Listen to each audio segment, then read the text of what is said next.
eso se explica por un fenómeno más profundo que la propia victoria del PDC y de la ARA, etcétera, que tiene que ver con la emergencia de un nuevo sujeto político, que es el sujeto urbano popular. Entonces, el PDC está catalizando eso, tal vez no cristalice en ellos, puede ser algo provisional, pero ese sujeto político que se desprende del MAS y que empieza a pensar en un horizonte político propio, me parece que es la novedad de esta elección.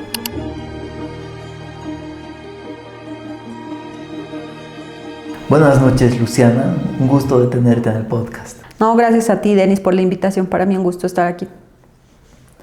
Vivimos en un país politizado e irónicamente nuestra sociedad está bien desinformada y no tiene un criterio certero sobre la coyuntura. Entonces, la victoria del binomio Paz-Lara le ha provocado enorme sorpresa, principalmente a aquellos que piensan que Bolivia cabe en el muro de su Facebook y de sus redes.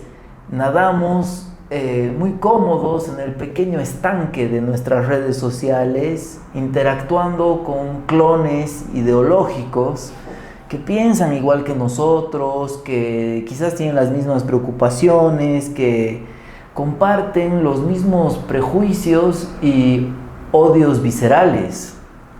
Entonces, muchos pensábamos que la primera vuelta iba a definirse entre Tuto y Samuel. ¿No es así? Pues era como la corriente predominante, ciertamente, ¿no? O sea, había la expectativa de que Samuel o Tuto ganaría. De hecho, Samuel era el que tenía una estructura más sólida, un liderazgo más establecido, un discurso tecnocrático más fuerte, ¿no? Que uno diría tenía todos los pros para ganar, ¿no? Pero bueno, yo creo que se estaban dirimiendo muchas cosas. Yo diría que no es una elección que pueda leerse en clave de dicotómica, ¿no? De ganadores, perdedores. Yo creo que se jugaban distintas cosas en distintos niveles, ¿no? Y eso creo que es un rasgo de la propia elección, que es una elección de transición y es una elección en la que se está agotando un ciclo hegemónico y por tanto hay una politización, yo diría, de la vida cotidiana de las pequeñas cosas y en núcleos segmentados, que es un poco lo que tú decías, ¿no? Ya no hay los grandes debates, no sé, inclusive yo diría no hay ni siquiera debates sobre un proyecto de país, pero sí se debaten cuestiones más cotidianas en nichos, ¿no? Yo creo que ese es uno de los rasgos más importantes, ¿no? Yo me animaría a decir que si algo nos ha mostrado la elección, a grosso modo es una división sociológica, pero también política de la población boliviana, ¿no? Yo diría que hay una división en tres, ¿no? A grosso modo, ¿no? Teníamos, claro, a las élites y clases medias tradicionales, que han mantenido de manera sostenida un voto antimacista, ¿no? Que se ha decantado por Tuto finalmente.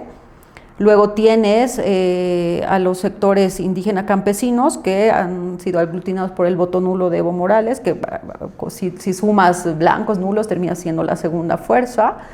Pero la novedad, claro, es ahí la del PDC, que es el tercer sector emergente, ¿no? Yo ahí me animaría a decirte que eso se explica por un fenómeno más profundo que la propia victoria del PDC y de la ARA, etcétera, que tiene que ver con la emergencia de un nuevo sujeto político, que es el sujeto urbano popular. Entonces, el PDC está catalizando eso, tal vez no cristalice en ellos, puede ser algo provisional, pero ese sujeto político que se desprende del MAS y que empieza a pensar en un horizonte político propio, me parece que es la novedad de esta elección. Es así, es el sujeto urbano popular. Urbano popular. Sí. ¿Por qué ganó Paz-Lara? Lo que yo creo es que el votante humilde, que es el mayoritario, comprende que el MAS y sus derivaciones no eran una opción potable, ¿no? Más aún ahora que ha terminado la renta del gas. Este votante humilde sufre la inflación, sufre las colas por carburantes, el sueldo se le evapora antes de fin de mes, pero aún así, en mi forma de ver, no le ha dado la gana de votar por partidos, por cuadros que tengan en sus listas a, por ejemplo, Branko Marinkovic o Luis Fernando Camacho.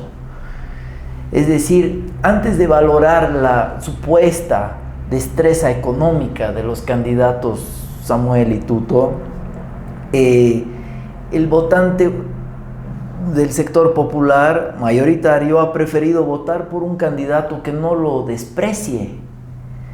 ¿Estás de acuerdo?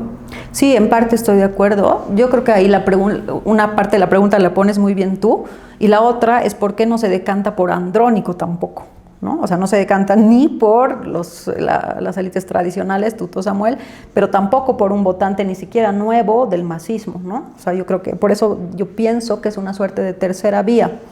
Y yo me animaría a decir que hay factores de fondo. Uno, yo creo que hay un cambio estructural y sociológico, yo quiero insistir en eso, ¿no? De hecho, yo me animaría a decir que la propia división del MAS se explica por un cambio en el sujeto popular, que ahora está atravesado por diferencias de clase.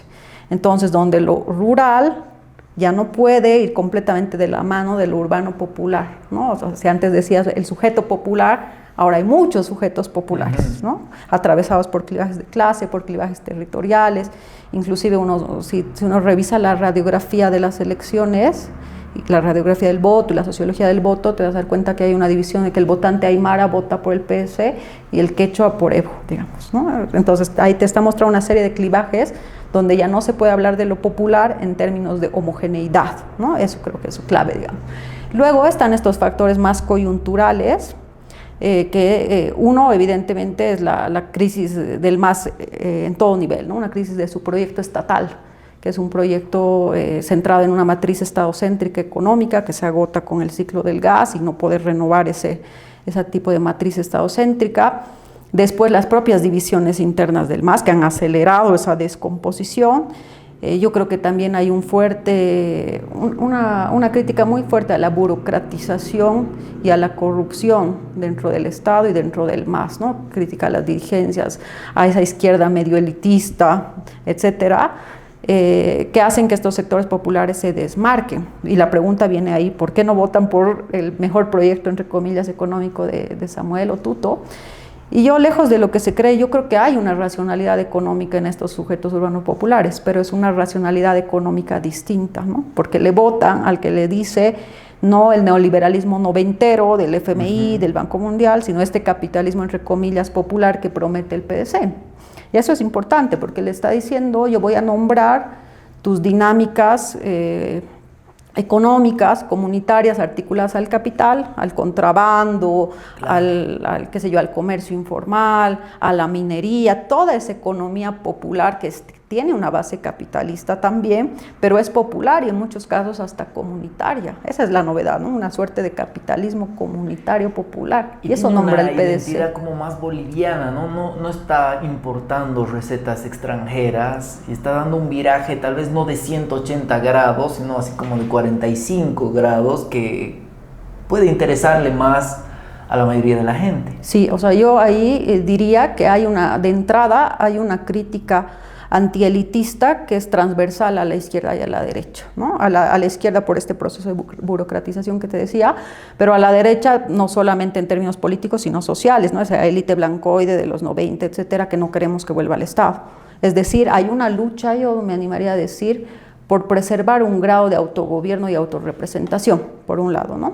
Y luego uno podría decir, bueno, si al final uno te está proponiendo, ¿qué dice Tuto?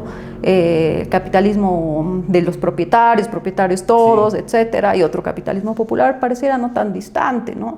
Pero yo creo que ahí hay esta cuestión que tú bien lo decías, que es una suerte de modernidad barroca, modernidad a nuestro modo, bajo nuestras formas, bajo nuestra propia identidad, todavía, sobre todo aymara, ¿no? O sea, yo me animaría a decir, si me preguntas así a grosso modo, que estamos viendo una disputa entre dos proyectos de burguesía distintos, ¿no? Una burguesía empresarial más asociada a la agroindustria, centrada en el oriente, vinculada a la candidatura de Tuto. Claro. Y aquí estás viendo más bien esta suerte de emergencia de una burguesía chola, popular, camirismo, que en gran no es la única, no es la que dirige, pero en gran aspiraciones de modernidad de sectores medios ascendentes, etcétera, que está asociado a otro tipo de circuitos del capital, más bien al capital asiático, por ejemplo, ¿no? Chino, ¿no? Sí. Se mueve bajo otra dinámica que no es esta más mainstream, sino esta más, si se quiere, popular precisamente, ¿no? Entonces, por eso me da la impresión que esa idea de capitalismo popular le hace sentido a las personas, porque es algo que ya viven en su vida cotidiana, ¿no? Y que les promete abundancia, riqueza, ¿no? Seguir en la prosperidad, pero en sus términos. Claro, a su estilo, digamos. Ahí creo que está la clave de lo nuevo. Qué interesante. Hablando ahora del candidato a vicepresidente Rodrigo, que le ha dado pues mucho voto, a diferencia de, por ejemplo, Lupo a Samuel o de Velasco a Tuto, que han debido aportar con muchísimo menos voto que Lara a Rodrigo. Él, ya al día siguiente de los resultados, el rebelde que se enfrentó a la ultra corrupta policía boliviana, mostró de pronto un lado también policial, desde el sentido que nosotros criticamos, o sea, desde el atropello. Yo lo pongo así en un artículo, ¿no? Encendió su sirena, cruzó semáforos en rojo, montó su patrulla sobre la acera, desenfundó macana, esposas y pistola y empezó a disparar sin que nadie hubiese pedido su auxilio al 110. O sea, está resultando torpe Lara, ¿no? Pero la clase media, conservadora sobre todo, lo mide con una vara distinta a cómo mide a Juan Pablo Velasco, al candidato a vicepresidente de Libre, que en más de una ocasión ha demostrado absoluta y avergonzante ignorancia en temas relacionados al país, a la gente, a la sociedad, a la historia.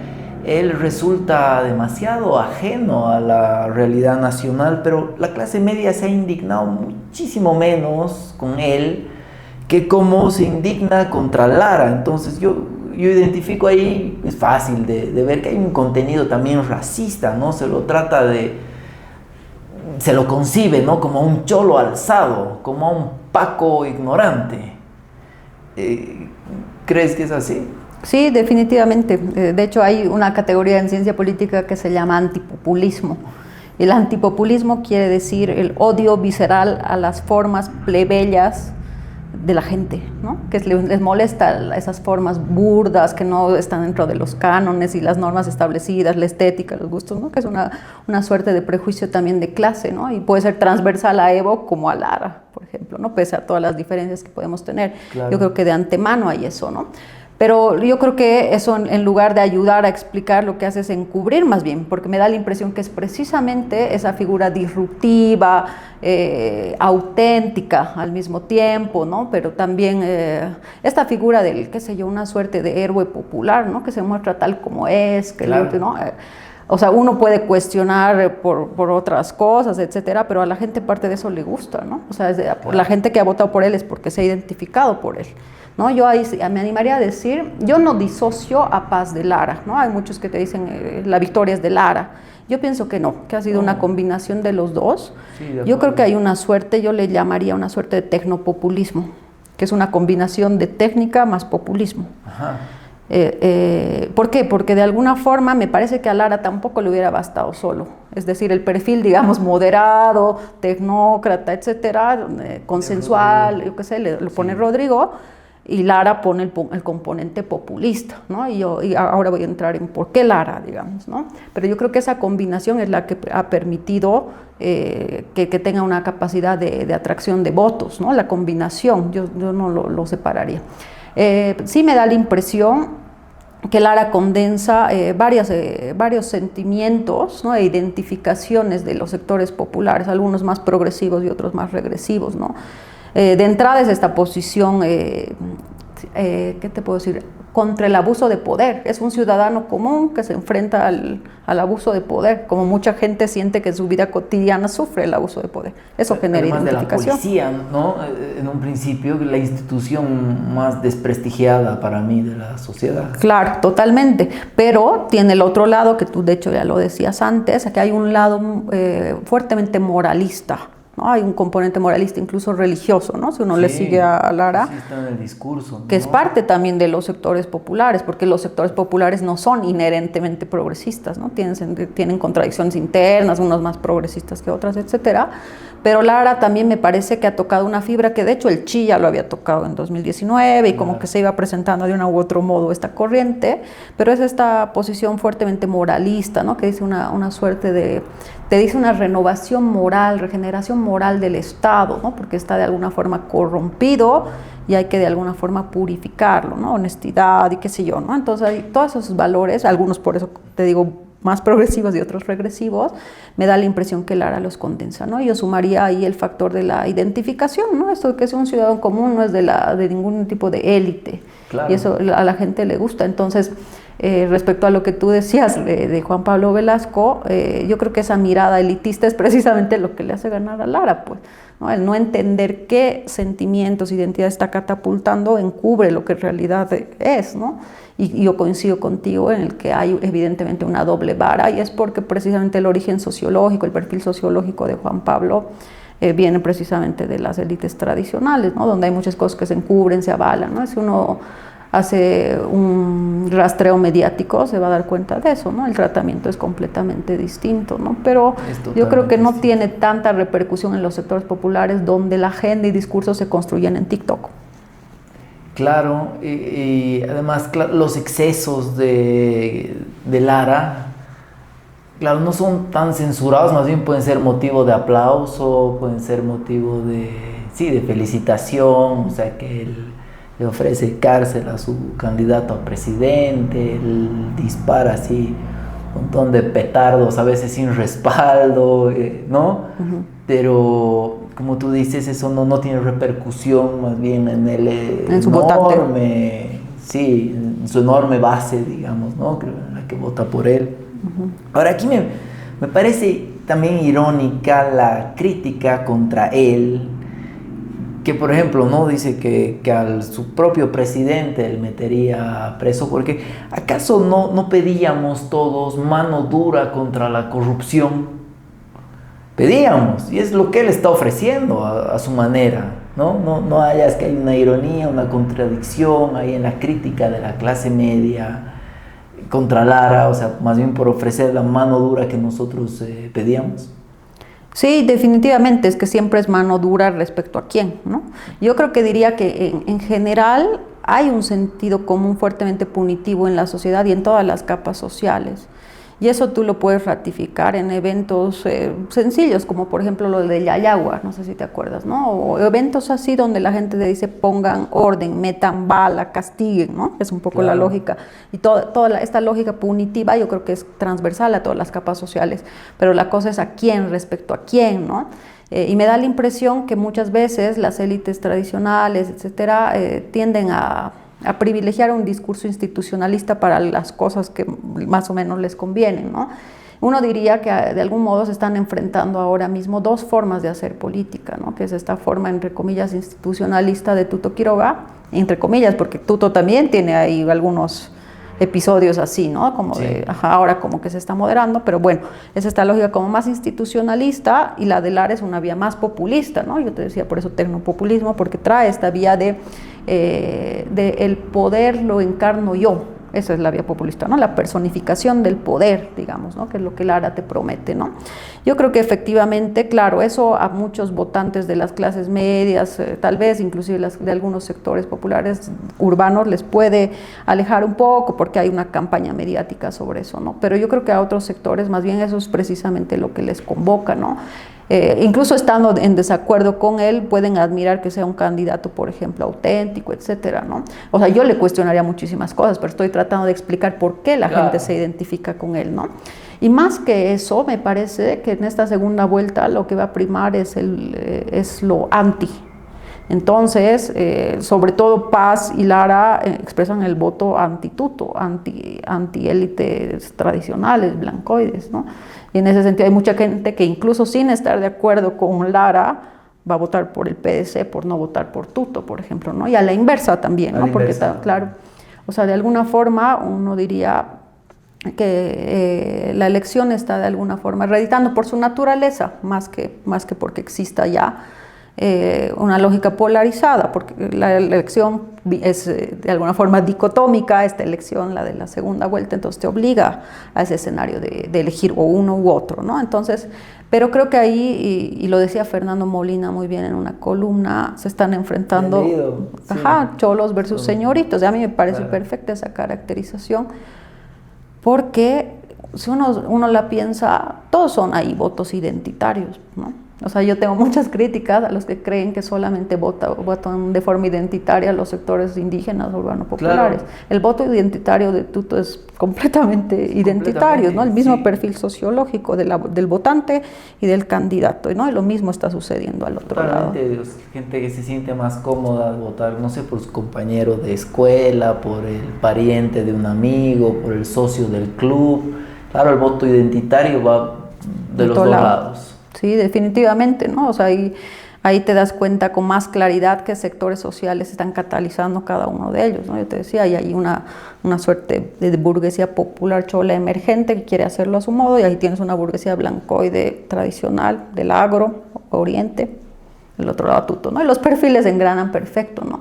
Claro, pero también te plantean los desafíos, porque ahí te das cuenta que todos son todavía tendencias o proyectos parcializados, ¿no? Todavía segmentados, que todavía no te pueden proponer un proyecto común. Hay un fondo en el resultado de la primera vuelta que me resulta bien profundo y revelador. O sea, en plena crisis económica no triunfó ningún candidato que se presentara como antítesis del MAS. No ganaron aquellos que prometían mega préstamos internacionales, eliminar subsidios, cerrar empresas estatales, y que tenían en su equipo a PhDs en economía estudiados en el extranjero y que exhibían, ¿no?, gráficos, proyecciones, tablas. Entonces, creo que eso lleva a pensar cuáles son las prioridades, por ejemplo, para la clase popular. O sea, prefiere conservar el Estado plurinacional antes que cualquier reforma económica contundente. Uh-huh. Yo creo que hay dos niveles de debate ahí, ¿no? Por un lado el nivel económico y el nivel sociocultural. Yo me animo a decir que aquí lo que fracasa no solamente es la propuesta de un neoliberalismo noventero elitista, sino también la propuesta de economía popular de Andrónico, ¿no? Las dos propuestas fracasan, ¿no? De alguna forma Andrónico te decía que iba a mantener la matriz estadocéntrica con algunas reformas, y al otro lado te decían vamos a desmantelar del todo el Estado, ¿no?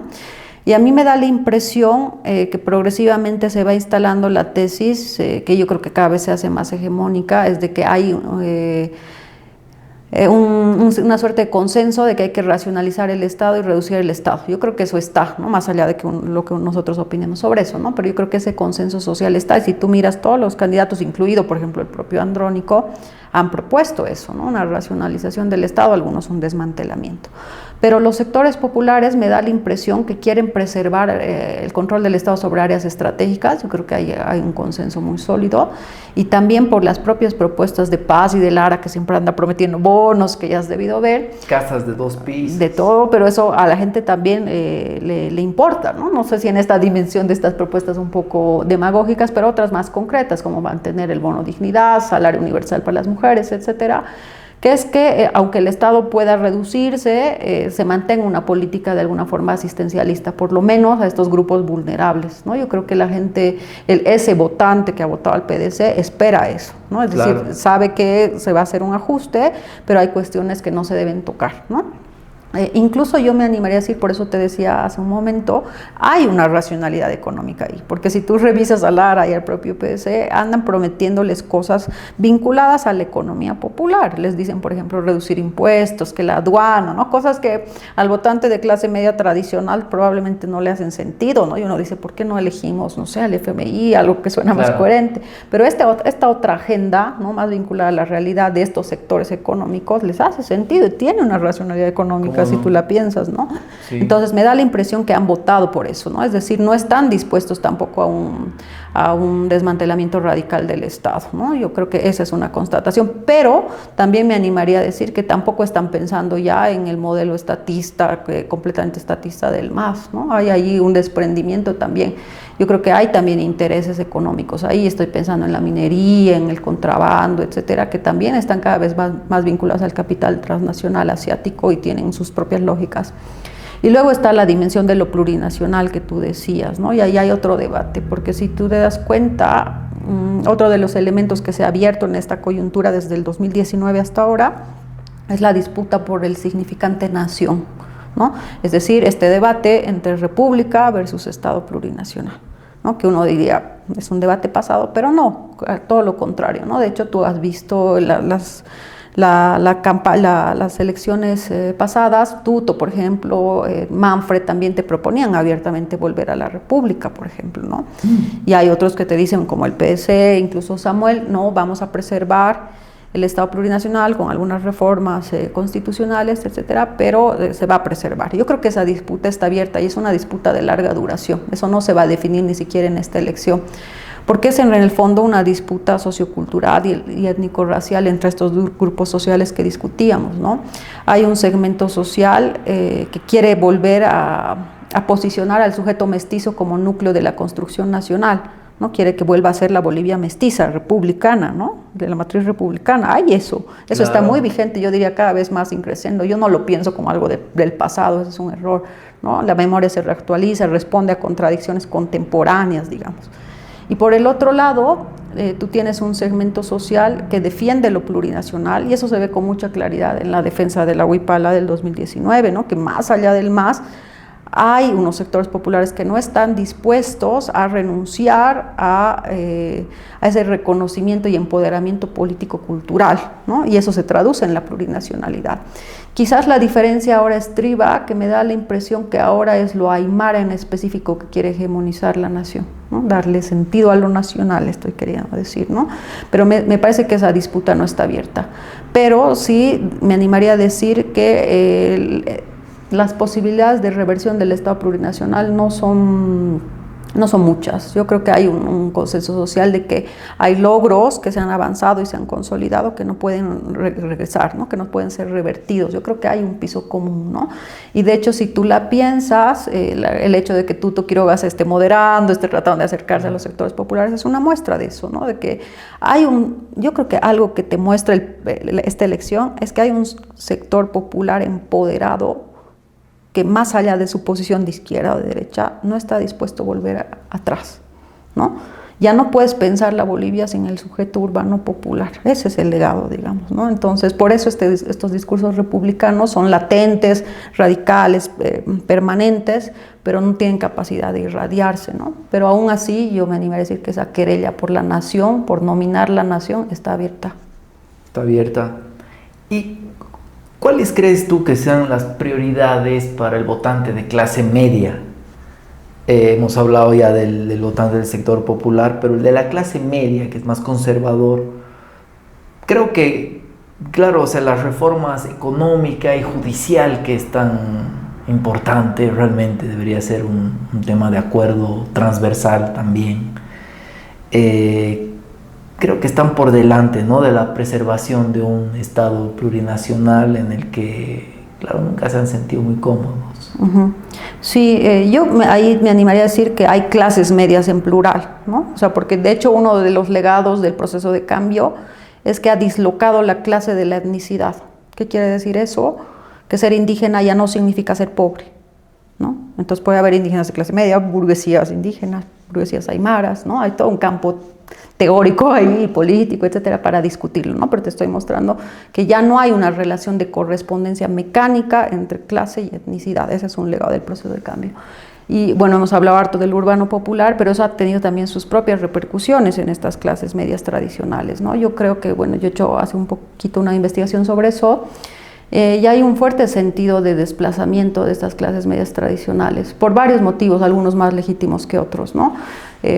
Porque la clase media tradicional tenía al Estado como su principal espacio de reproducción de clase, ¿no? Porque estaban formados para ser burócratas, ¿no? Así ha sido históricamente. Y cuando se produce el ascenso del MAS, la composición social del Estado cambia, ¿no? Eso lo estudia de forma bien bonita Jimena Soruco, ¿no? Tiene hermosa investigación sobre la burocracia en el ciclo del MAS. La composición social de la burocracia cambia y tú tienes una clase media tradicional que no tiene dónde trabajar. Y eso a mí me parece súper interesante porque lo ves en tus amigos, en tus colegas, que son gente profesional, que trabaja, no sé, pues de emprendedor, ¿no? Que es la nueva categoría. De hecho, la figura del emprendedor te está mostrando al profesional sin trabajo, ¿no? Básicamente, ¿no? Claro, Ajá. básicamente. Entonces, hay ahí un malestar, pero que se canaliza de manera regresiva, ¿no? Porque ahí tú podrías decir, eso podría tener una salida progresista, ¿no? De decir, a ver, aquí no ha habido proceso de industrialización, no hay dónde trabajar, etcétera, ¿no? Pero no pasa eso. Este malestar de las clases medias y en particular de sus jóvenes se cataliza de una forma conservadora, porque piensan que es el indígena, el otro, el que les quita algo que por derecho les pertenecía, entre comillas, ¿no? Entonces es el masista que no está formado, que ni se ha profesionalizado, que por prebenda, clientelismo te quita tu trabajo, que tú te lo mereces por tu origen de clase, ¿no? Es una ruptura, de alguna forma, de la expectativa y del horizonte meritocrático, donde la meritocracia ya no te garantiza el puesto. Esa herida en la clase media mestiza es muy fuerte y es lo que marca su postura política. Y ahora si tú revisas qué te proponen, te están proponiendo eso, que vuelva a la meritocracia. El gobierno, entre comillas, de los mejores, ¿no? Ese es en un nivel económico. Pero a eso yo sumaría otra agenda que es más extensiva que este sector, que es esta agenda institucional que tú decías, que me parece que trasciende largamente estos intereses más sectoriales, ¿no? Yo creo que uno de los legados del ocaso del MAS y de su fractura ha sido que al derrumbarse esta forma populista de ejercicio del poder, se ha generado una crisis de integración institucional, una crisis en el Estado, ¿no? Porque antes el poder estaba estructurado en torno a la figura de Evo Morales, ¿no? Y a partir de eso los poderes en un partido hegemónico tenían una línea estratégica que organizaba el Estado, ¿no? El MAS era hegemónico, daba una línea estratégica, un proyecto estatal, un proyecto de país. Se parte el MAS, cae Evo Morales y lo que tú tienes es una crisis estatal, una crisis en que a nivel institucional los poderes se bloquean, ¿no? Mutuamente, el judicial le bloquea al legislativo, incluso internamente, ¿no? El judicial puede resolver hoy día una cosa, en la tarde otra cosa, ¿no? Judicialización de la política, un caos institucional, ¿no? Y eso me parece que tiene que ver con que el ciclo del MAS, precisamente por su rasgo populista, ha producido un debilitamiento de las instituciones liberales. Y en su momento eso fue bueno porque debilitar esas instituciones te permitió reformar e incorporar a los sectores subalternos al Estado, ¿no? O sea, esto lo dice, por ejemplo, estoy pensando con Aboy Carles, ¿no? Que te dice, el populismo reformula el demos, y por eso hay una impronta popular que desordena las instituciones liberales, etcétera, ¿no? Ese es su lado democrático. Pero cuando se produce ya este fenómeno, tiene un lado no tan democrático, que es esta idea de ausencia de división de poderes, personalización, caudillismo, etcétera, que es lo que ha terminado de suceder, ¿no? Hay un lado progresivo y hay otro regresivo, en que ha habido un debilitamiento muy grande de las instituciones liberales, sobre todo de la división de poderes. Ese es el problema fundamental, me parece, y en específico el problema de la justicia. Entonces, yo creo que, dado que ya no existe una forma populista de organización del poder con un partido hegemónico que es el MAS, hay una necesidad para el propio funcionamiento del Estado de generar un conjunto de reformas, ¿no? No sé si has seguido los debates, pero ya hay varios, no sé, estoy pensando en Rodríguez Belcé, has hecho todo un conjunto de trabajos alrededor de eso, de la necesidad de hacer una reforma institucional. Sí, hubo una iniciativa, ¿no? Que no llegó a puerto, ¿no? Juan del Granado, aquí estaba doctor... Los juristas. Sí, los juristas, ¿no? Y que no llegó, claro, es ya una necesidad que sienten todos. Sí, más que eso, yo creo que ya es porque el Estado ya no puede funcionar por la misma vía que ha funcionado en los últimos 20 años, ¿no? Y ahora tú tienes un escenario fragmentado, muchas fuerzas políticas que ya no pueden definir cómo va a funcionar, entonces necesitas que las instituciones tengan una estructura más allá de las fuerzas políticas, o que se adecúen, si quieres, a la nueva correlación de fuerzas, ¿no? Que es pluralismo limitado, digamos, ¿no? Que ya no es el partido hegemónico.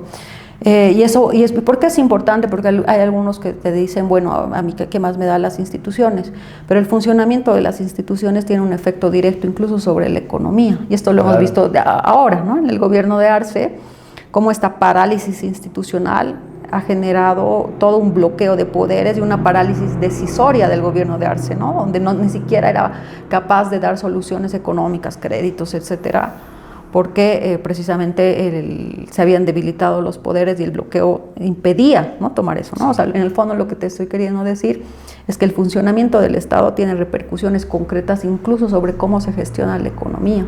Entonces, si no se produce esa reforma, vamos a entrar en un escenario como el de ahora, ¿no?, que a la larga te lleva a una crisis de gobernabilidad, porque el Estado ya no responde a las demandas. Hablando un poco ya sobre los candidatos, a mí me parece interesante analizar la carga histórica que tiene cada uno de ellos,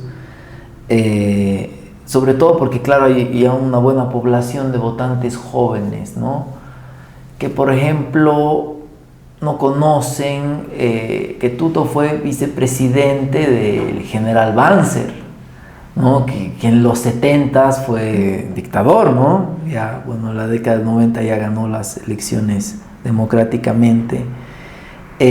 Más bien, digamos, los detractores de Tuto como que lo tratan más como gringo, ¿no? Pero no recuerdan, ¿no?, lo de Banzer, ni un periodo del gobierno con luces y sombras.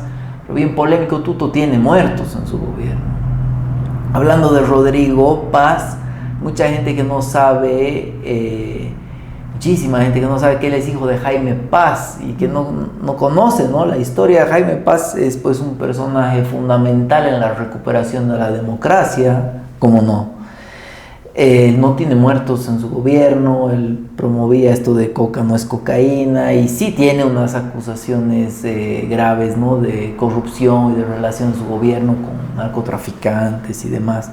Luego Rodrigo, como alcalde de Tarija, tampoco parece haber tenido una buena gestión, ¿no? De hecho, no tiene una región que lo respalde como han tenido otros candidatos y claro, se supondría que su región es justamente, debería ser Tarija, ¿no? Más bien se lo ve, eso me parece curioso, ¿no? Pero hay muchos que también han votado por él por ser alguien nuevo, un outsider, pero claro, sin saber que él desde la década del 90 es diputado, pues. ¿Tú ves que el votante toma en cuenta esta carga histórica de ambos o los juzga nomás por un presente inmediato? Yo creo que hay que situarlo en el recambio generacional que estamos teniendo, ¿no? O sea, yo creo que el cambio generacional no es un dato biológico, ¿no?, solamente, ¿no?, sino que este cambio que se da a nivel demográfico, etcétera, tiene una implicancia a nivel socioeconómico, cultural, político, etcétera, ¿no? Si uno registra esta generación, y bueno, ya hay varios trabajos que estudian esto, te dicen, ¿no?, nosotros crecimos a la sombra de Evo, así literalmente te dicen, ¿no? ¿Esto qué quiere decir? Que de alguna forma el proceso de cambio ha sido su normalidad para estos sectores, ¿no? 20 años de normalidad, que para ellos es lo sistémico, el orden, ¿no?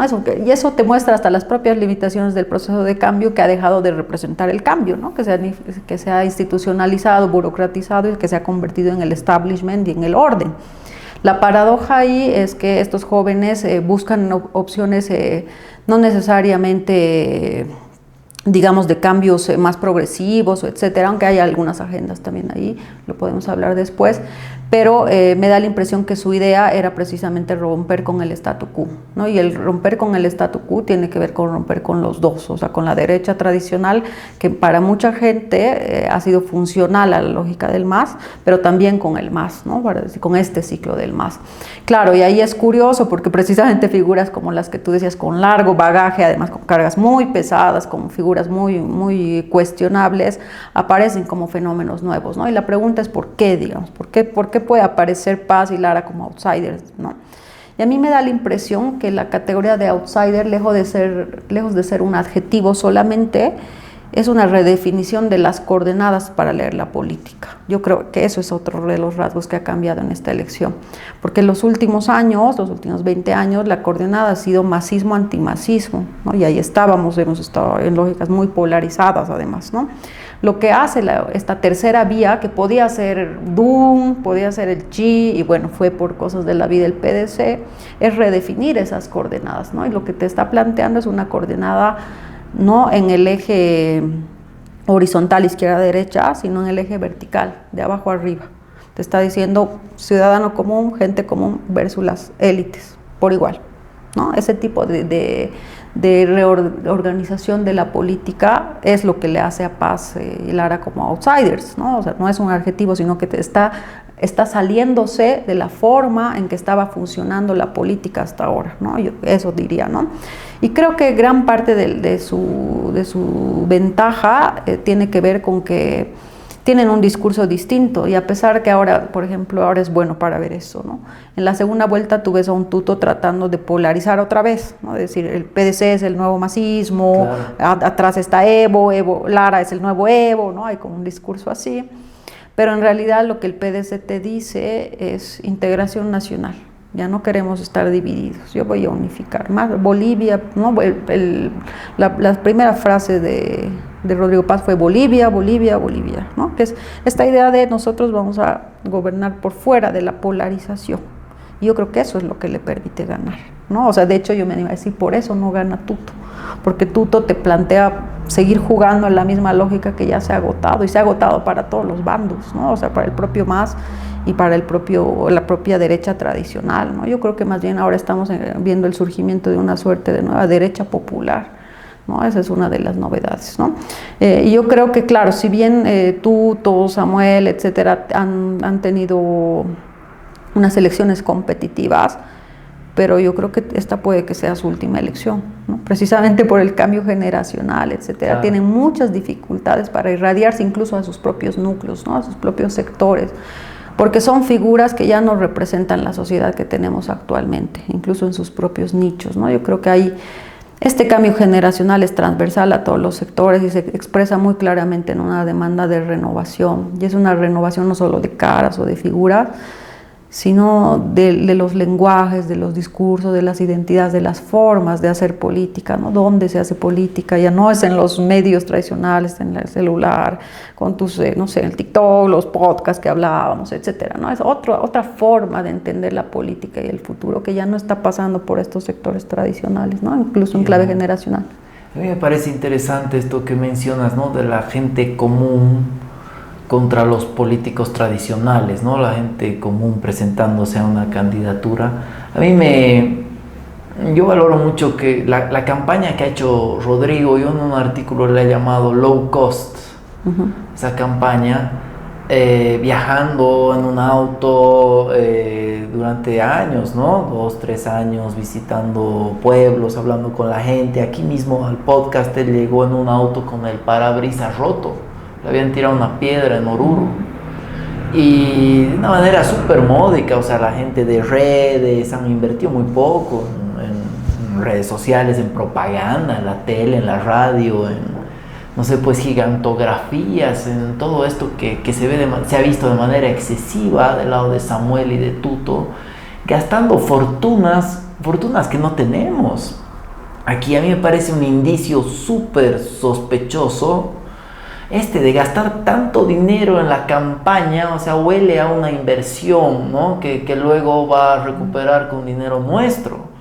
Me molesta a mí, sinceramente. O sea, yo prefiero el tipo de campaña más bien silenciosa, el de la visita realmente a los pueblos, a la conversación con la gente, comiendo la comida que ellos comen, alojándose en casas, en hostales, no en hoteles 5 estrellas. Sí me parece como un punto a favor, y creo que ha calado fuerte y que esto ha repercutido pues en la votación que ha obtenido el PDC. Y como decías antes, no es una victoria de Lara, no hay por qué separarlos. O sea, Rodrigo ha hecho un trabajo muy muy fuerte, con mucho esfuerzo, así como personal, no económico, ¿no? Él pone la serenidad, la reflexión, toda la preparación así tradicional nuestra, y Lara le está poniendo pues la pólvora. Pero claro, han ganado bien, ¿no? Sí, yo coincido. Yo creo que definitivamente Tuto y Samuel no han podido superar su barrera elitista, ¿no? Y eso se veía con mucha claridad en las encuestas, y las elecciones lo ratifican, ¿no? Son candidaturas completamente segmentadas, ¿no? Es decir, solamente en su núcleo social, que es, si se quiere, intraétnico e intraclase, ¿no? Entre ellos, entre su grupo, etcétera, ¿no? Yo creo que eso les ha impedido por principio, irradiarse más allá, ¿no? Y a eso se suma, yo creo que su propio performance, ¿no? Hay un performance ahí como impostado, la impostura, ¿no? El que, por ejemplo, que se visten, por ejemplo, con ponchos y demás, eso, la gente es como muy lúcida para distinguir que ahí hay un disfraz, y además una folclorización de lo indígena, etcétera, ¿no? Yo ahí verdaderamente, incluso con sus contras, etcétera, yo creo que la gente está muy cansada de ese tipo de política, ¿no? Por eso hay una demanda de lo auténtico, incluso así, aunque pueda ser grosero, grotesco, no, claro, lo que sea. es auténtico. Ajá, claro. Es tal cual es, digamos, ¿no? Yo Tal creo que cual. gran parte de eso ha funcionado. Pero también otra de las novedades que nos ha mostrado esta elección tiene que ver con lo que te decía antes, de la forma en que ha cambiado la forma de hacer política, ¿no? No solamente este discurso de Paz y Lara, sino cómo hacen política, ¿no? Y yo creo que dos cosas nos han demostrado, ¿no? La primera es que la agenda ya no lo construyen los grandes medios de comunicación, no la construyen, y de hecho hemos visto cómo había una construcción, un posicionamiento de ciertos candidatos en los medios, ¿no? Que ya se daban victorias completas, ¿no? Incluso se hablaba de que la segunda vuelta iba a ser Tuto versus Samuel, ¿no? Casi ya estaba dado. Pero por debajo hay un mundo subterráneo que está fluyendo por otras vías y otros canales, ¿no? Y la pregunta es por cuáles. Lo hablábamos hace un rato, yo creo que hay un cambio profundo, estructural, de la digitalización de la sociedad. O sea, las nuevas tecnologías son el nuevo lugar donde se hace política, y eso es un hecho, y hay que entenderlo eso a profundidad. Yo, lejos de pensar que solamente es un elemento de entretenimiento, etcétera, las nuevas tecnologías están transformando la forma en que la sociedad vive, trabaja, estudia, ¿no? O sea, es algo que está atravesando tu vida cotidiana permanentemente, ¿no? Y por tanto son un nuevo espacio de construcción de solidaridades, de redes, ¿no? Donde tú le ves a tu influencer, que tu amigo, no sé qué, comentando, se construye sentido común ahí, se construye identidades políticas, y está emergiendo ahí nuevas ciudadanías, ¿no? Y en todos los segmentos sociales, ¿no? Ese es un nivel, y ese es un cambio, yo creo que ya que va a permanecer, que marca la política de aquí para adelante, ¿no? Y el segundo, que ha sido parte del MAS, pero que se demuestra que sigue siendo importante, es la cuestión territorial, ¿no? O sea, una de las ventajas siempre los triunfos históricos del MAS es que tenía control territorial y capacidad de catalizar el voto corporativo, el voto orgánico, ¿no? Y yo creo que Rodrigo Paz ha sabido hacer ese tejido, ¿no? Precisamente toda esta campaña, que es larga, ¿no? Nosotros recién nos enteramos, pero bueno, va de años atrás, sí, ¿no? Que es un Rodrigo Paz que viaja, que dialoga, que teje, ¿no? La forma de tejer con las organizaciones, los sectores populares, es otra forma que demuestra que no se ha agotado. Es decir, esta forma corporativa, orgánica de hacer política territorial, ¿no? También nos demuestra que está completamente vigente, ¿no? Yo creo que y de hecho eso se va a ver con mucha claridad en las elecciones subnacionales, donde lo territorial va a cobrar centralidad completamente, y vamos a ver cómo la política también es del cara a cara, ¿no? Del día a día, ¿no? Y de hecho uno podría decir que eso es precisamente lo que hace que Paz y Lara tengan una cierta cercanía, ¿no? Porque tú le ves a Lara y dices, este es como yo, ¿no? Un tipo común que vende ropa usada en el mercado, un policía común, ¿no? Y a Rodrigo Paz, pese a toda su trayectoria, que tú muy bien lo has mencionado, pero que es alguien que va, que se ensucia, ¿no? Que se moja, claro, que está ahí, que no va solamente para la foto, para la campaña, ¿no? Y eso creo que ratifica un poco la hipótesis que yo te decía, ¿no? Que la gente, los sectores populares ya no están dispuestos a ser gobernados por élites ajenas. Ratifica, ¿no? Que están buscando gobernarse a sí mismas, ¿no? Inclusive tal vez a la larga trascendiendo a Paz, Lara. Claro, seguro que sí. Hablabas de las nuevas tecnologías, de las nuevas maneras para acercarse a la gente. El lado negativo, pero inevitable, de estas nuevas tecnologías es la facilidad que te dan para hacer guerra sucia, ¿no? Para generar fake news. Una facilidad enorme. Y ahora esto podría detenerse si hubiera la voluntad, ¿no? De los candidatos de detenerla. Yo veo que en este caso, tanto en primera vuelta, ¿cuántos candidatos eran? ¿Eran 8? Creo que sí. Toditos hacían guerra sucia a su manera, o sea, tenían dentro de su plan hacer guerra sucia. Y ahora entre Rodrigo y Tuto hay pues guerra sucia. Del lado del PDC es Lara, ¿no? El que lanza, me parece a mí, más petardos que argumentos, ataca a los oponentes sin disimulo, de manera así muy frontal. Y del lado del Libre, de la Alianza de Tuto, hay pues una campaña que tú describías muy bien, de llamar masista, zurdo, izquierdista, socialista, cualquiera que no vote por Tuto, vaya, ¿no? Esta guerra sucia no es pues solo entre candidatos, trasciende a la sociedad, deteriora la relación de la sociedad. Eso es una macana, ¿no? O sea, hace más profunda la fractura, por un lado. Y por otro lado, esto a mí me parece interesante, lo he tocado con varios invitados del podcast, me llama harto la atención, me resulta frustrante también. Esta guerra sucia ahuyenta a gente destacada de participar en la política. Uh-huh. Y es una ironía esto porque el país los necesita, ¿no? Se necesita que la gente destacada, profesionales destacados, participen en la política. Y me parece una pena que los líderes, entre comillas, no conduzcan a la sociedad, los líderes políticos, quiero decir, no conduzcan a la sociedad por un camino más ético, ¿no? En el que haya debate, por supuesto, pero no con tanto insulto, racismo, desinformación, ganas de herir a muerte al adversario y de paso a su familia, por ejemplo, un exceso total. ¿No crees que es así? Sí, o sea, yo creo que uno de los cambios que traen las redes sociales es precisamente la forma en que por un lado democratizan la opinión pública, ¿no? Es decir, ya no está centrada en ejes, en pilares desde donde antes se difundía y difuminaba la información, sino que ahora cualquiera puede hablar, ¿no? O sea, tú agarras tu celular y eres un influencer hoy día, ¿no? Claro. Y así.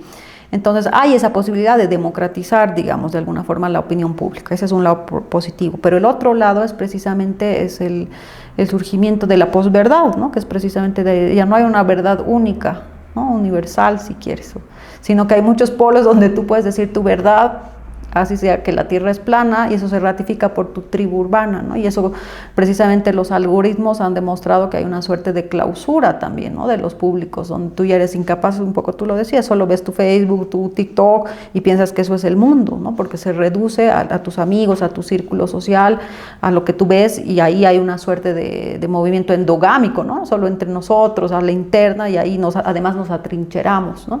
Yo creo que también hay varios trabajos que muestran la relación que hay entre las redes sociales y la polarización, ¿no? De cómo los algoritmos y esta forma de atrincheramiento entre grupos fortalece esta lógica amigo-enemigo, ¿no? Yo creo que eso se ha demostrado, ¿no? Y en relación a las campañas, claro, yo creo que, por ejemplo, yo me animaría a decirte que ha sido la guerra sucia la que ha definido que sea Tuto y no Samuel el que pase a la segunda vuelta, ¿no? O sea, si tú ves, han sido realmente las últimas 2 semanas donde ha habido hasta cuestiones personales, etcétera, familiares. Claro. Ajá, de hecho, su distancia ahora se explica por eso entre Samuel y Tuto. ¿Cómo no? Tiene que generar algún rencor eso. Sí, es como, y eso puede generar hasta para la gobernabilidad efectos. Claro. Pero la guerra sucia yo te diría que ha definido que sea Tuto y no Samuel, ¿no? Sí. Yo me animaría a decir que ahora se va a radicalizar aún más. ¿Y por qué te digo esto? Porque creo que cada vez queda más claro que el que tiene mayores posibilidades de ganar es el PDC. ¿Por Claro. qué? Porque tiene capacidad de irradiarse al votante popular, ¿no? O sea, va a comer los votos de Andrónico, va a comer los votos de Evo, gran parte, ¿no? De todo ese sector que está más hacia ese lado, ¿no?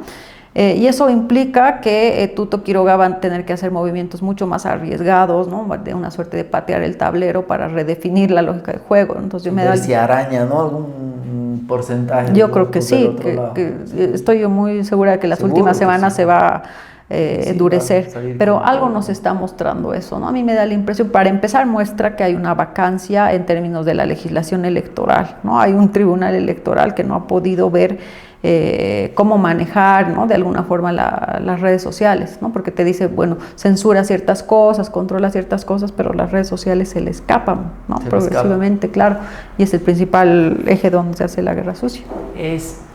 Justamente, mi papá estaba en el tribunal electoral, él hablaba ahora en Radio Panamericana justamente al respecto, y la verdad es que claro, no tiene tanto alcance el tribunal electoral, no puede terminar de controlarlo todo, más que sugerir, más que tener estas iniciativas que son sanas, ¿no?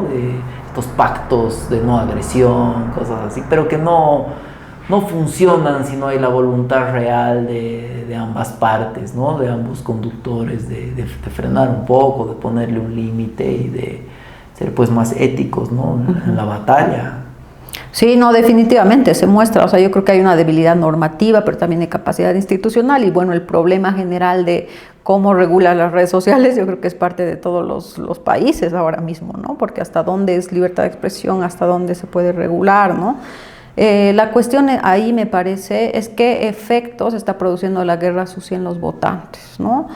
Y esa es una buena pregunta. Yo no tengo todavía una respuesta, pero me da la impresión que la gente también está bastante cansada de esa política sucia, ¿no? Porque lo que te decía previamente, que hay una demanda más bien de dignificar la política, ¿no? De hacer una política de otra forma, etcétera, ¿no? Entonces, si bien hay públicos bien atrincherados, barras, si quieres, de cada segmento, hay otro sector que está más ocupado en su vida cotidiana, ¿no? Como que cómo va a resolver la crisis, y más allá de eso es una anécdota, digamos, ¿no? Pero yo creo que hay un proceso de vaciamiento de la política, ¿no? Tal vez es bien sintomático también, ¿no? De cómo las propuestas que tenemos actualmente en gran parte son propuestas completamente de urgencia, de ajuste, pero que carecen de profundidad, ¿no? Yo creo que no hay una ausencia de debate porque hay ausencia de proyectos de país, ¿no? Tú te puede decir Tuto cómo va a resolver la crisis como Samuel, ¿no? En 100 días, pero no te puede decir qué tipo de país quiere, ¿no? Qué tipo de país está imaginando, cómo va a incluir a estos, a los otros, etcétera, ¿no? Eso no hay. Te lanzan slogans nomás, ¿no? Ajá, y la de Rodrigo igual, ¿no? Porque a pesar de, yo creo que Rodrigo, uno de los dilemas de Rodrigo es que cabalga sobre una tensión, porque el votante de Rodrigo Paz es popular, pero sus aliados van a ser de la democracia pactada. Entonces, ¿cómo él va a poder cabalgar o construir gobernabilidad en esos dos escenarios? Puede ser su ventaja, ¿no? Porque claro, es algo que no todos no tienen un sector popular, de hecho están atrincherados, pero también su límite, porque se trata de combinar y articular intereses que pueden ser muy contradictorios, por ejemplo, ¿no? Yo creo que ahí hay un desafío, pero también yo creo que hay una debilidad programática fuerte, ¿no? Porque de hecho el PDC no se imaginaba, ¿no? Que iba a llegar tan lejos y tampoco tiene una propuesta de país, ¿no? Es como una agenda que la están construyendo sobre la marcha, sí, y ahí hay muchos problemas, yo creo, a futuro. Sí, puede haber mucha improvisación, ¿no? Sí, y o sea, sobre todo me da la impresión, ya pensando en lo que nos viene, es que tenemos un gobierno de transición completamente, ¿no? Es decir, un gobierno donde apenas empiezan a haber algunos indicios de una transformación de las fuerzas políticas, de los programas, de los proyectos, etcétera, ¿no? Y que te genera muchos desafíos, ¿no? Porque yo creo que la gobernabilidad ya no se puede pensar solamente en términos del Parlamento, ¿no? De la Asamblea Legislativa, ¿no? De hecho, que Evo Morales o el evismo, o sea, la segunda fuerza, te demuestra que la mitad de la gobernabilidad está en la calle, claro, definitivamente en la calle. Entonces tienes que construir gobernabilidad sobre los dos pies, ¿no? Es decir, ahí en el Parlamento, en la Asamblea Legislativa, pero también negociando con estos sectores corporativos que, como te digo, siguen vigentes. No será el sindicato campesino, pero tal vez es la FEJUVE en claro, este cambio, ¿no? Del sujeto social. Yo creo que ahí hay grandes desafíos precisamente porque no hay acuerdos programáticos y tampoco hay partidos, ¿no? Porque, claro, hay muchos que dicen vamos a tener una suerte de reedición de la democracia pactada. Pero bueno, en la democracia pactada había partidos, disciplina partidaria, y ahí negociaban. Ahora lo que tú tienes son grupos, ¿no? O sea, de hecho, mira, si piensas solamente en la fuerza política de Samuel, algunos son del lado de Samuel, otros vienen de Camacho y otros son independientes. Claro, no hay unidad ahí. No, o sea, ni ideológica, ni programática, ni nada. Entonces, pues, eso te puede generar un escenario muy complejo para construir gobernabilidad, ¿no? Donde no tienes fidelidades. O sea, uno que te vota hoy día, mañana otra cosa, etcétera, ¿no? Y esto es importante porque si estás considerando que es un escenario de crisis, donde teóricamente se necesitan grandes reformas, ¿con qué consenso social vas a construir eso, no? Yo creo que ese es uno de los grandes desafíos y es algo que ninguno lo ha podido resolver. Y sobre todo me preocupa porque por donde lo veas, ni Tuto ni Samuel, sobre todo sus vicepresidentes, son grandes operadores políticos que puedan articular consensos, ¿no? De hecho, hay muchas debilidades por ahí, ¿no? ¿Qué tipo de trabajo político puede hacer Lara, más allá de su perfil como atractor de votos, digamos, pero va a poder construir. Cancha, ¿no? Hay que ver cómo lo mismo o peor Juan Pablo Velasco, ¿no? Que ha mostrado muchas limitaciones. Claro.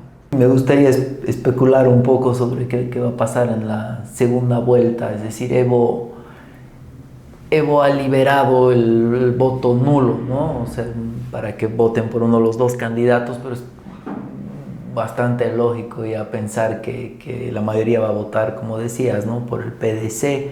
Lo mismo del lado de los votantes de Andrónico y los del MAS de Luis Arce. En cambio, muy probable también es que el voto de Samuel migre con bastante facilidad hacia Tuto, y lo mismo el voto de Reyes Villa. Más o menos va por ese lado, ¿no?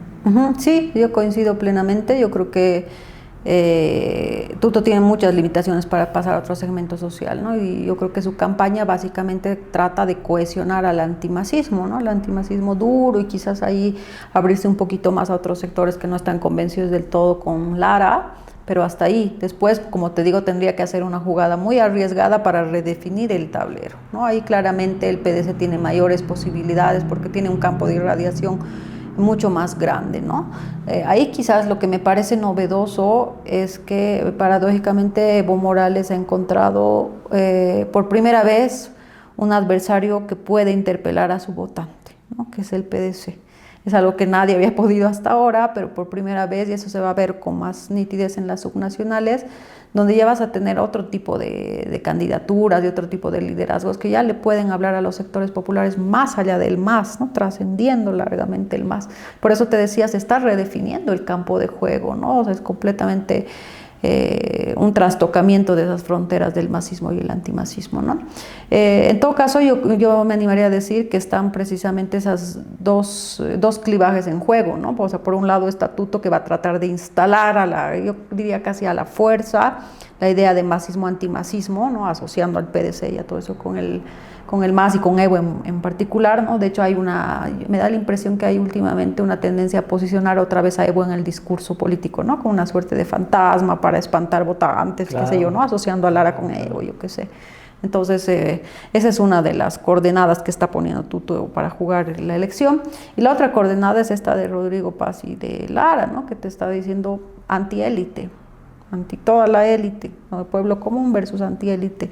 Esa me parece que es la coordenada ganadora, ¿no? Entonces yo creo que tiene más posibilidades ahí. Sin embargo, creo que lo problemático se viene después, ¿no? Porque al final, si tú te das cuenta, hay varios temas ahí en relación a la gobernabilidad. En el último tiempo se ha hablado de la necesidad de hacer reformas importantes, por ejemplo, en la ley de hidrocarburos, en la ley de inversiones, ¿no? Y algunos incluso han hablado de una reforma constitucional, ¿no? Sobre todo para esta cuestión de los órganos de justicia. Y si tú revisas la composición de la Asamblea Legislativa, si bien es posible construir mayorías, no se puede construir 2/3. Para que se construya 2/3 necesitas sí o sí a que Libre se una con el PDC, ¿no? Es decir, los dos que están contendiendo precisamente, ¿no? Entonces eso te habla precisamente de los grandes desafíos que estos dos sectores que se están enfrentando ahora van a tener a futuro para construir gobernabilidad, en un escenario en que ambicionan hacer reformas grandes, estructurales, etcétera. La pregunta es con qué bases, ¿no? O sea, no es suficiente, digamos, tener mayorías, ¿no? Necesitan verdaderamente construir 2/3, etcétera, ¿no? Entonces es una nueva lógica de juego que se ha instalado en el campo político, ¿no? Ahí creo que una de las preguntas más importantes es qué tipo de coaliciones van a ser, ¿no? Porque pueden ser coaliciones de gobierno, es decir, cuando algunos miembros del otro partido se incorporan en el gobierno como ministros, yo qué sé, ¿no? del que gana. Esa es una opción. La otra forma es coaliciones legislativas, es decir, solamente pactos en la Asamblea Legislativa, pero en torno a un programa de largo plazo. Y la otra forma son coaliciones puntuales, es decir, solamente a temas de la agenda, ¿no? Entonces pueden aliarse para una cosa, justicia, economía, o para otra no, y así, ¿no? O sea, puede ser más volátil. Yo creo que esa pregunta está sobre la mesa, ¿no? ¿Qué tipo de coaliciones se van a armar, ¿no? Y entonces ahí hay un gran debate. Y lo otro es lo que te decía, ¿no? O sea, la necesidad de negociar e incorporar los sectores populares. Sobre todo estoy pensando en transporte, gremiales, etcétera, ¿no? Porque estoy pensando en subvención, claro. ¿no? O sea, hay todo un conjunto de agendas. La calle, como decías. Sí, te digo esto porque no sé si has seguido, recién en Ecuador acaban de quitar las subvenciones, ya ha estallado unas revueltas sin precedentes que acaban de declarar estado de sitio, ¿no? O sea, ¿por qué lo digo eso? Porque, bueno, hay un cambio de época general, hay un conjunto de reformas neoliberales que se están aplicando casi en toda Latinoamérica, pero al mismo tiempo te está mostrando que no tienen suficiente consenso social para implementarse, ¿no? Es decir, que tú necesitas un tejido social, una base allí para negociar, para pactar, etcétera, ¿no? Por eso te digo, la gobernabilidad ya no se construye solamente en la Asamblea Legislativa, hay otros escenarios, ¿no? De hecho, y solamente cierro con eso, yo creo que otro de los legados de esta elección es que nos ha mostrado que hay una crisis de representación, y no solamente de los partidos, sino del partido mismo, como un espacio donde canalizar la representación, ¿no? O sea, la gente está construyendo representación en otro lado, ¿no? O sea, como hablábamos en el TikTok, pero tal vez en su junta de vecinos, o en la iglesia, ¿no? O sea, hay otros espacios donde la gente está construyendo representación política, está cambiando la sociedad, ¿no? Y la pregunta es esa, ¿no? O sea, en ese escenario de crisis de representación, de desafección política, y además de candidaturas débiles, porque, bueno, el PDC puede estar en primer lugar, pero todos han sido porcentajes relativos, ¿no? Menores. Claro. Y las mayorías que van a tener en la segunda vuelta son mayorías ficticias, son mayorías forzadas, ¿no? Forzadas. Exactamente. Solo hay 2 candidatos. Claro, y tiene que elegir y ya está, pero no quiere decir que haya una lealtad o fidelidad hacia tal candidato o programa, ¿no? De hecho, María Galindo lo decía muy bien cuando le dice al PDC, cuidado porque los sectores populares pueden cambiar fácilmente su voto, le decía, ¿no? Algo así, que no te confíes, Lara, digamos, ¿no? Claro. Pero en el fondo lo que te está mostrando es eso, o sea, no hay que pensar que aquí hay grandes mayorías, ¿no? O sea, incluso con la sorpresa del PDC, todos son, si se quiere, pequeñas minorías, ¿no? De hecho, la gran transformación de la política es esta transición del partido predominante, que era el MAS, al multipartidismo fragmentado, ¿no? Y por eso el desafío de ver cómo construyes hegemonía en un escenario fragmentado, donde la política está fragmentada, pero también la sociedad. Sí. Interesante. Tanto análisis que se hace, ¿no? Sociológico, económico, político, ¿no será solo una bruma, una niebla que oculta que en el fondo esta es nuevamente, como hablábamos antes, una elección entre cholos y caballeros? Yo creo que es efectivamente así, ese es el clivaje principal que organiza la disputa, pero añadiría unos cuantos más que se superponen, y es el clivaje generacional y es el clivaje territorial. Y para eso hace falta solamente ver el mapa de las elecciones, y está Libre y Samuel a un lado y el PDC donde antes estaba el MAS, ¿no? Entonces yo creo que esa es la disputa étnica, es el clivaje central, cholos versus señoritos, pero también se está jugando la hegemonía de Occidente y la hegemonía de Oriente con un cambio generacional. Son las nuevas coordenadas de la política. Son así. Luciana, muchas gracias por tu tiempo, ha sido un gusto enorme conversar contigo. No, al contrario, ha sido una linda conversación y un saludo a ti y a tu audiencia.